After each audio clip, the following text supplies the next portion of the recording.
कर ले वो प्रसन्न नहीं हो सकता। किसी को प्यास लगी हो और उसे आधा ग्लास पानी मिल जाए तो वो इतने में ही संतुष्ट हो जाएगा कि चलो आधा ग्लास पानी तो मिल गया है, इसी से प्यास बुझा ले, उतने में ही वो प्रसन्न है। और किसी किसी के साथ तो ऐसा होता है,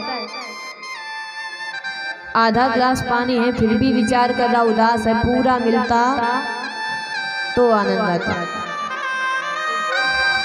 तो प्रभु वन में रहकर, चित्रकूट में रहकर भी प्रसन्न है, आनंद में।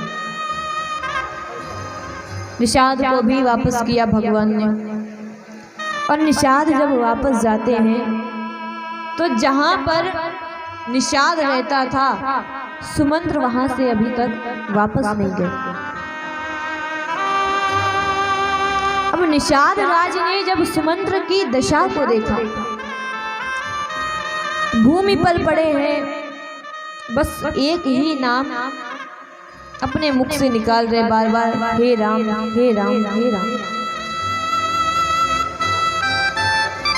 विचार कर रहे हैं कि हमारे महाराज दशरथ जी ने हमसे कहा था 4 दिन घुमा करके हमारे पुत्रों को वापस लेकर आना,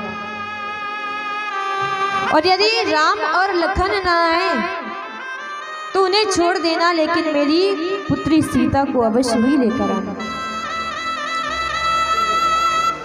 अब मैं जाकर के क्या बताऊंगा महाराज को कि आपके बेटों को लाना तो दूर, मैं आपकी पुत्री को भी नहीं ला पाया, कैसे जाऊंगा।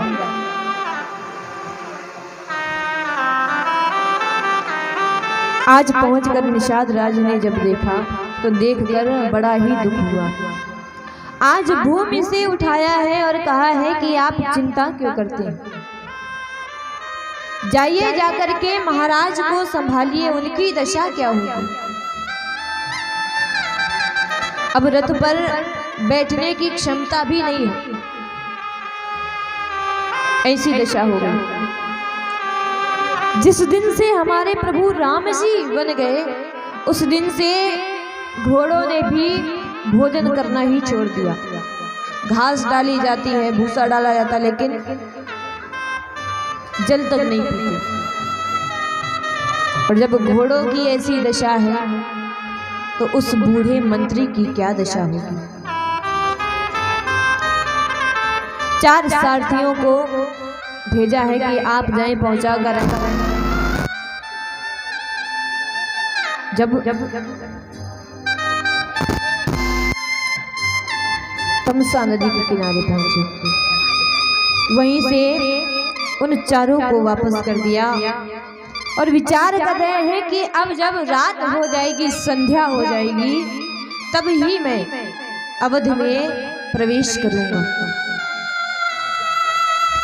रोते रोते वो बूढ़ा मंत्री विचार कर रहा है, कैकेयी मैया आने से रही, वो राम से प्रेम नहीं करती, उनकी कोई चिंता नहीं है। हमारी सुमित्रा मैया वो बड़ी विदुषी हैं, उन्हें हम थोड़ी सी ज्ञान की चर्चा करेंगे तो वो समझ जाएंगे। लेकिन हमारी कौशल्या मैया, मैं उनसे क्या कहूंगा। जिस प्रकार एक गाय अपने छोटे से बछड़े को छोड़ करके चरने के लिए जाती है और वापस आकर सबसे पहले अपने उस बच्चे से मिलती है, बच्चे को देखती है, आज वही दशा मेरी कौशल्या मैया की होगी। जैसे ही मैं जाऊंगा कौशल्या मैया दौड़ कर आएंगी, उनको मैं क्या उत्तर दूंगा कि आपके बेटों को मैं वन छोड़कर आ गया। जब संध्या हुई तो प्रवेश किया है, कौशल्या मैया के भवन के सामने ही रथ रोका। जितने लोग दौड़ कर गए, हमारे राम जी आ गए। घोड़े बार बार उसी दिशा में देख रहे हैं जिस दिशा में हमारे प्रभु राम जी को छोड़ कर आए। मानो अवध वासियों से कहते हो कि आप किसी खोजने आए हैं, किसी देखने आए हैं जिसकी आप प्रतीक्षा कर रहे हैं। उनको तो हम वन छोड़कर आ गए, उनको साथ नहीं लाए।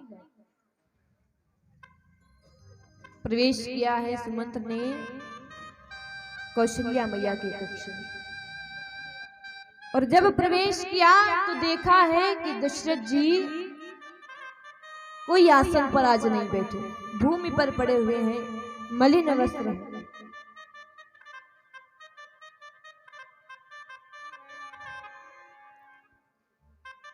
आसन शयन विभूषण हीना, आसन शयन विभूषण हीना, परे भूमि तन निपट मलिना, परे भूमि तन निपट मलिना, राम राम कहे राम सनेही, राम राम कहे राम कहे, पुनि कह राम लखन बैदे।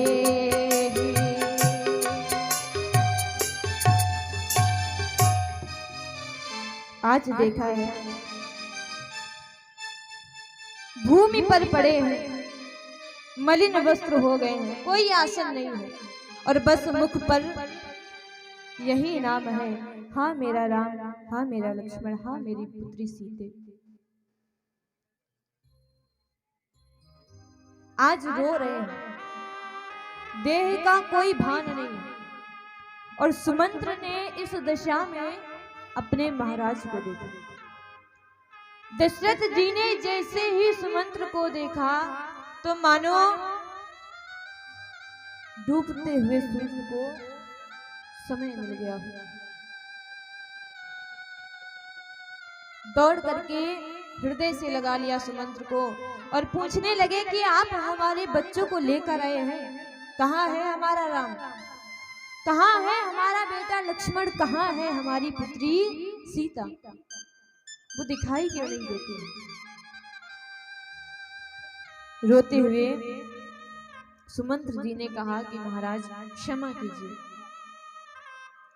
प्रयास मैंने बहुत किया लेकिन मैं आपके पुत्रों को लाने में असमर्थ रहा, और ये भी क्षमा मांगता हूं क्योंकि आपने कहा था यदि पुत्र ना आए तो बेटी को अवश्य लेकर आना, मैं सीता को भी नहीं ला पाया। वो अपने स्वामी के साथ ही सुख मान रही थी, उनके साथ चली गई। आज जैसे ही ये सुना है कि मानो दशरथ जी के जो प्राण थे वो कंठ में आकर के रुक गए, समीप ही कौशल्या मैया बैठी अपने स्वामी के सर को अपने गोद में लिए हैं। जैसे ही ये दशा देख रहे हैं कौशल्या मैया कहती, स्वामी आप ये क्या कर रहे हैं, बेटे तो चले गए हैं, अब जो कुछ भी है आप ही हैं, और आप भी ऐसा कर रहे हैं। दशरथ जी कहते हैं इसमें कैकेयी का कोई दोष नहीं। आज मुझे वो श्राप याद आ रहा है जो श्राप मुझे लग चुका था, और दशरथ जी को जो श्राप लगा था श्रवण के माता पिता का, ये विवाह के पहले लगा था। कौशल्या मैया को पता नहीं था तो पूछा, महाराज आप किस श्राप की बात कर रहे हैं, कौन सा श्राप, कैसा श्राप। तब दशरथ जी कहते हैं कि एक बार लोगों ने बताया कि कोई शेर आ गया है तो लोगों को मार करके खा जाता है।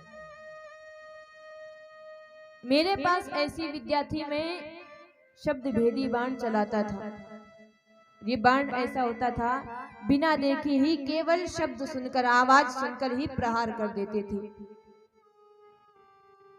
एक दिन रात्रि में मैं उन लोगों के कहने पर उस सिंह को मारने के लिए गया।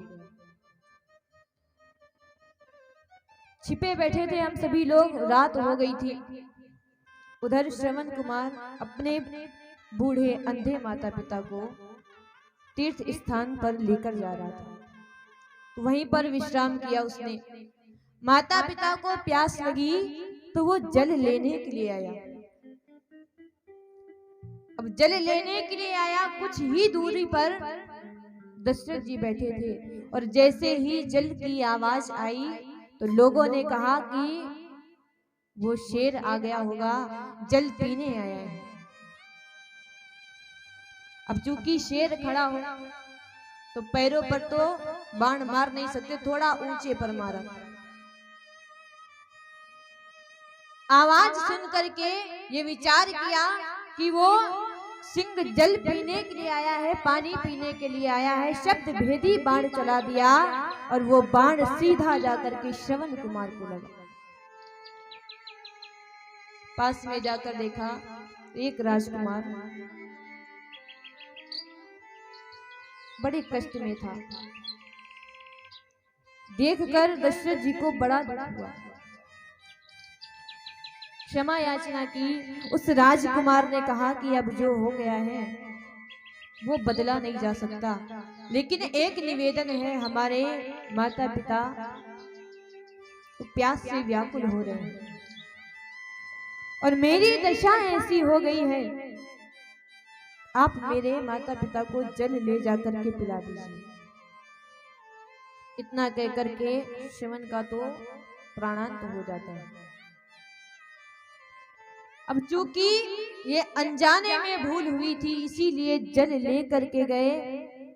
माता पिता जान गए ये हमारा बेटा नहीं है। अपनी भूल स्वीकार करके दशरथ जी ने सब कुछ बता दिया। बिना जल ग्रहण किए, बिना जल पिए ही पिता ने क्रोध में आकर के कह दिया, आपने मेरे निर्दोष बेटे की हत्या की है, जाओ मैं आपको श्राप देता हूँ। आज जैसे हम पुत्र वियोग में अपने प्राण त्याग रहे हैं दशरथ, एक समय ऐसा आएगा, एक दिन ऐसा आएगा जब पुत्र वियोग में तुम्हें भी अपने प्राण त्यागने पड़ेंगे। माता पिता ने श्राप दे दिया। अच्छा एक बात बताइए, श्रवण कुमार का जब प्राणांत हो गया, माता पिता ने श्राप दे दिया, श्रवण कुमार का शरीर कहां पर चला गया?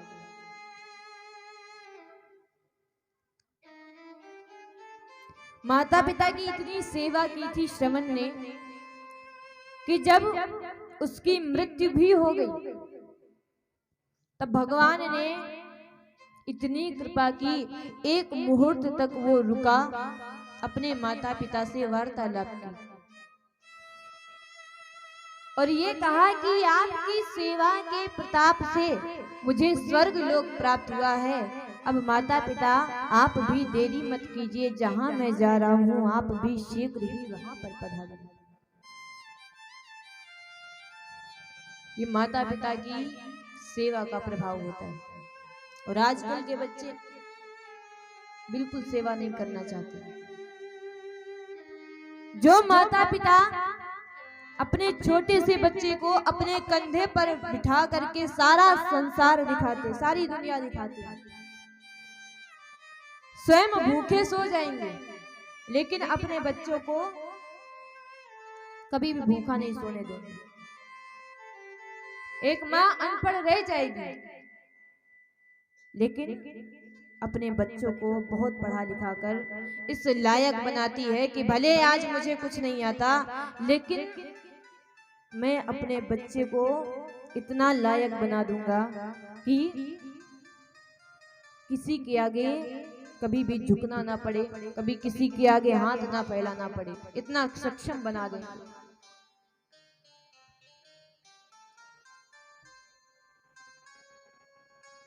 जब माता पिता इतना कर सकते हैं हमारे लिए, तो हमारा ये कोई अधिकार नहीं है कि जिनके कंधों की सीढ़ियां बना करके हम ऊंचाई पर पहुंचे हैं और ऊंचाई पर पहुंचते ही उन्हीं कंधों को हम तोड़ कर रख दें, कुछ ना समझे।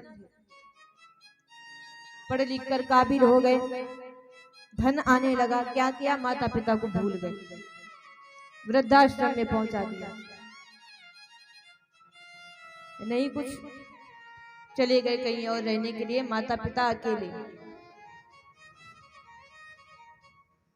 पुत्र पुत्री का अर्थ तो यही होता है जो अपने माता पिता को स्वर्ग पहुंचा दे, नरक से निकाल करके स्वर्ग पहुंचाए।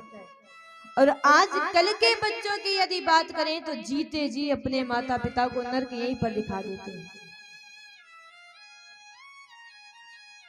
आज दशरथ जी कहते हैं, मुझे वही श्राप याद आ गया। राम को गए आज 6 दिन हो गए और इन 6 दिनों में दशरथ जी भूमि पर ही पड़े हैं, राम राम लक्ष्मण का नाम ले रहे हैं, जानकी का नाम ले रहे हैं, और अंत समय में भी राम का ही नाम लेकर अपने प्राणों का त्याग किया है। राम राम कही, राम कही, राम राम कही राम, तनु परिहरि रघुपति विरहे, राव गयो सूरधाम। अंत में भी अपने बेटे राम का चिंतन करते करते अपने प्राणों का त्याग किया है। और जब राम का चिंतन किया, राम का नाम लिया, तो अपने पुण्यों के प्रभाव से, भगवान का स्मरण करने से आज इन्होंने स्वर्ग में स्थान प्राप्त किया है। अब इधर ये दशाएं हो रही हैं। भरत जी महाराज बड़े व्याकुल हो उठते हैं, बड़े अपशगुन हो रहे हैं, बड़े विचित्र स्वप्न देखते हैं। इधर पूरी अयोध्या शोकाकुल है, शोक में डूबी हुई है। राजा के पार्थिव शरीर को एक नौका में तेल में डुबवा करके सुरक्षित कराया गया। गुरु वशिष्ठ जी ने कहा कि जाओ, सेवकों को भेजो, शीघ्र ही जाकर के भरत और शत्रुघ्न को यहाँ पर लेकर आए, और बताना मत कि यहाँ पर क्या क्या हो चुका है। बेचारे बच्चे हैं, तो बस इतना कह देना गुरु जी ने याद किया है। उधर सूचना पहुंची कि शीघ्र ही गुरु जी ने आपको याद किया है। बिना देरी किए हुए भरत जी महाराज शत्रुघ्न के साथ में उसी क्षण चल देते हैं।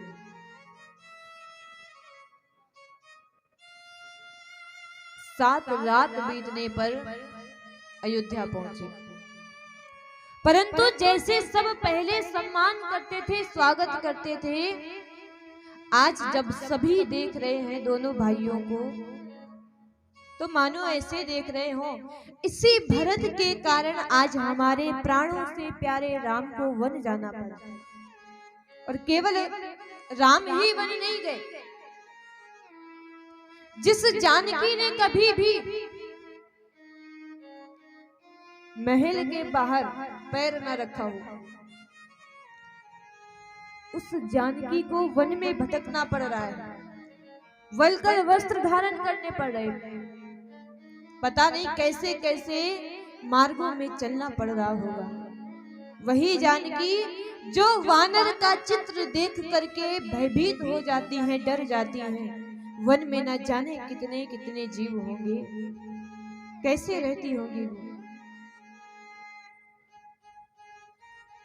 राम जी के साथ उनके अनुज भ्राता लक्ष्मण भी चले गए। भरत जी महाराज को कुछ भी समझ नहीं आया। और जब कुछ समझ नहीं आ रहा तो सीधा गए अपनी मैया के पास। और मैया के पास में गए। आज मैया की दशा देखी। नित्य प्रतिदिन जब भी देखते थे भरत जी महाराज, दशरथ जी कैकेयी मैया के कक्ष में ही होते थे, वहीं पर दर्शन होता था। लेकिन आज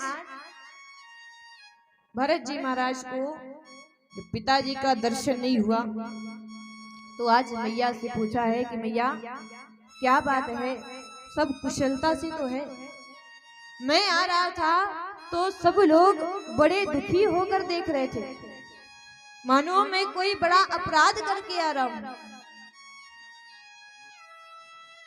कैकेयी मैया कहती हैं यहाँ सब कुशल है, वहां बताओ तुम्हारे मामा तो कुशलता से है ना, हमारे मायके में सब कुशल मंगल तो है ना। भरत जी महाराज ने कहा वहां सब कुशल मंगल है मैया, लेकिन यहाँ पर पिताजी क्यों नहीं दिख रहे हैं। आज भरत जी महाराज पूछते हैं कि माता बता दो पिताजी कहाँ है, माता बता दो पिताजी कहाँ है, भैया कहाँ है, भैया कहाँ और भाभी कहाँ है, माता बता दो पिताजी कहाँ है, माता बता दो पिताजी कहाँ है।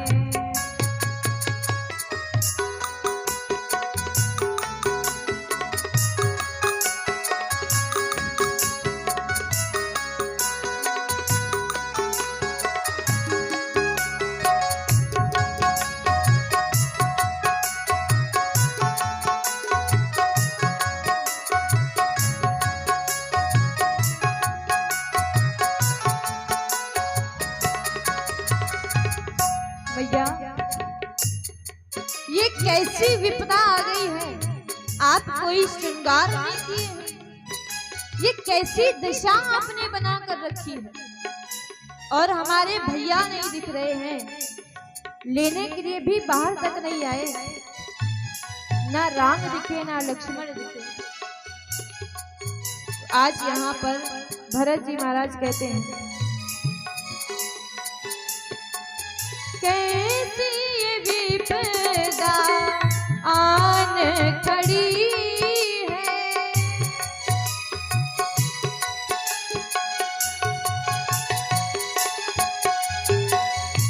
कैसी ये विपदा आन खड़ी है, तेरी दशा मैया कैसी बनी है, लक्ष्मण कहाँ है, लक्ष्मण कहाँ है, राम कहाँ है, मैया बता दो पिताजी कहाँ है, मैया बता दो पिताजी कहाँ है, भैया कहाँ है, भैया कहाँ है, भाभी कहाँ है, मैया बता दो पिताजी कहाँ है, मैया बता दो पिताजी कहाँ है, भैया बता दो पिताजी कहाँ है।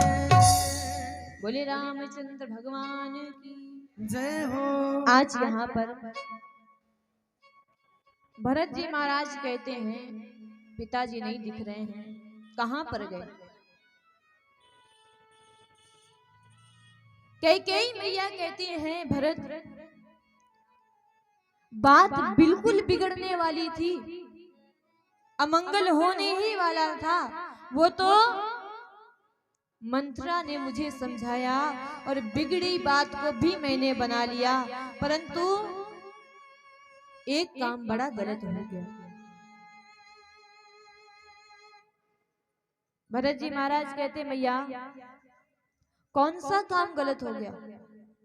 कैकेयी मैया कहती हैं, भरत तुम्हारे पिताजी नहीं रहे,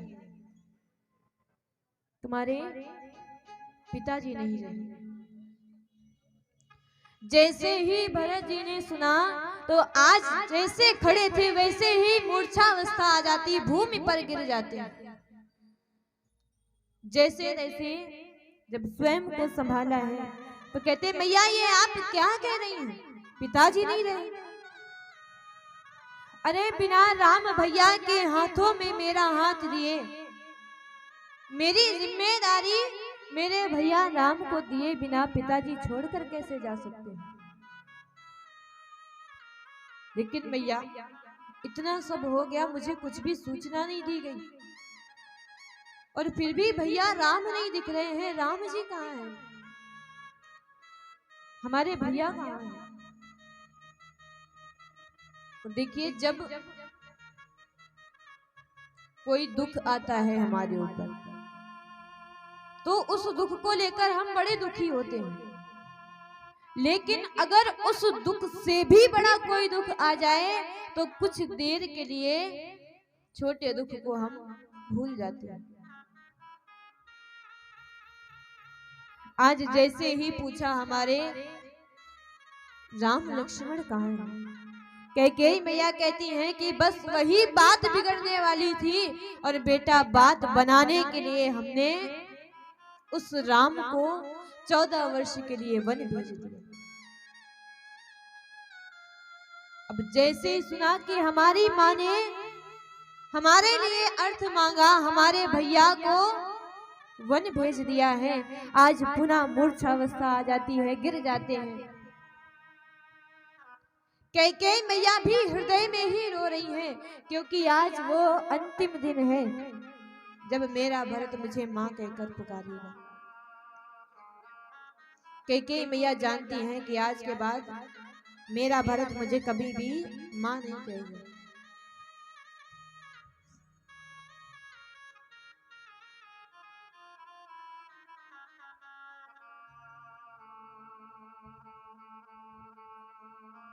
भरत जी महाराज, इतना दुख हो रहा है कि आज कहते हैं कि आपने ये क्या किया, भला मेरे प्राणों से प्यारे भैया के लिए आपने वनवास क्यों मांगा? कैकेयी मैया कहती, वो इसलिए क्योंकि कौशल्या ने बड़ी चालाकी की थी, वो राम को राजा बना देती और बेटा मुझे दासी बनना पड़ता, तुझे राम का दास बनना पड़ता। इसीलिए मैंने तेरे लिए तो राजगद्दी मांग ली और उस राम के लिए मैंने 14 वर्ष का वनवास मांग लिया। इतना क्रोध आया। आज तो भरत जी महाराज कहते हैं, जो पे गुरु जी रही अति तो ही, जो पे गुरु जी रही अति तो ही,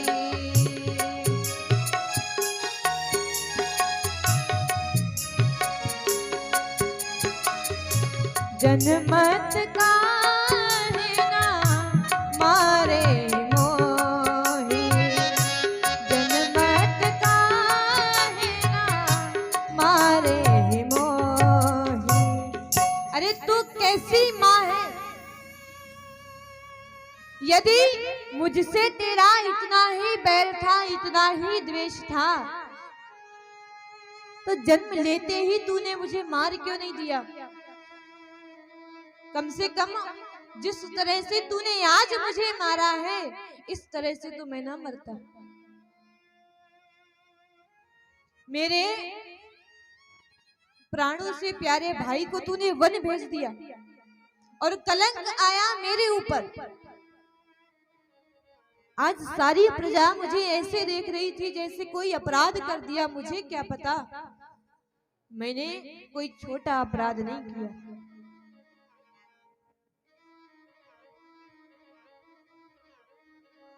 इससे अच्छा तो तू बांझ ही रहती, तू मुझे जन्म ही ना देती।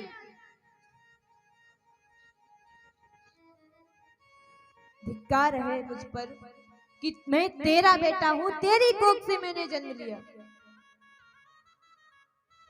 तूने मेरे लिए अर्थ नहीं मांगा मां, तूने मेरे लिए राज नहीं मांगा, तूने मेरे लिए मेरी मृत्यु मांग ली। नाना भांति से आज भरत जी महाराज कैकेयी मैया को भला बुरा कह रहे हैं।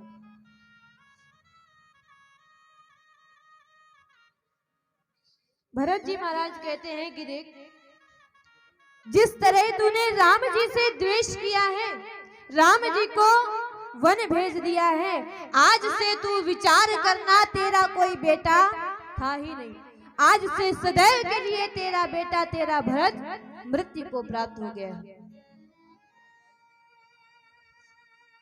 अब यहाँ पर भरत जी महाराज को जब रोता हुआ देख रहे हैं, शत्रुघ्न जी के हृदय पर मानो कोई तीखे बाणों से प्रहार कर रहा हो, देख नहीं सकते। तब तक वहां पर सुंदर श्रृंगार करके मंथरा आती है। जब मंथरा आई तो प्रसन्न है क्योंकि भरत अब राजा बनाए जाएंगे।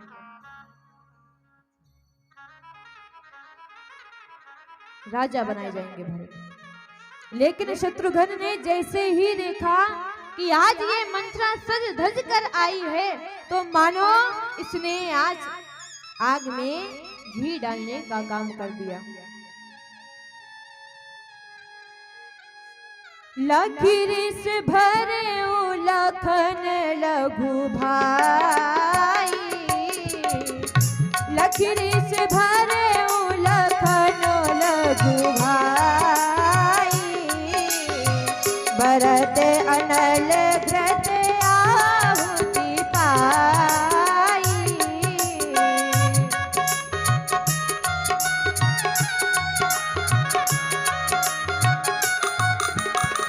हुमा गिलात तकी कुबर मारा, हुमा गिलात तकी कुबर मारा, परे मोह भर मही करत पुकारा।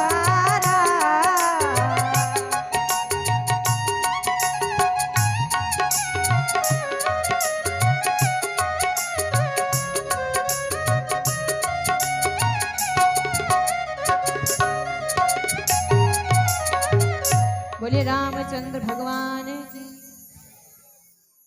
आज यहाँ पर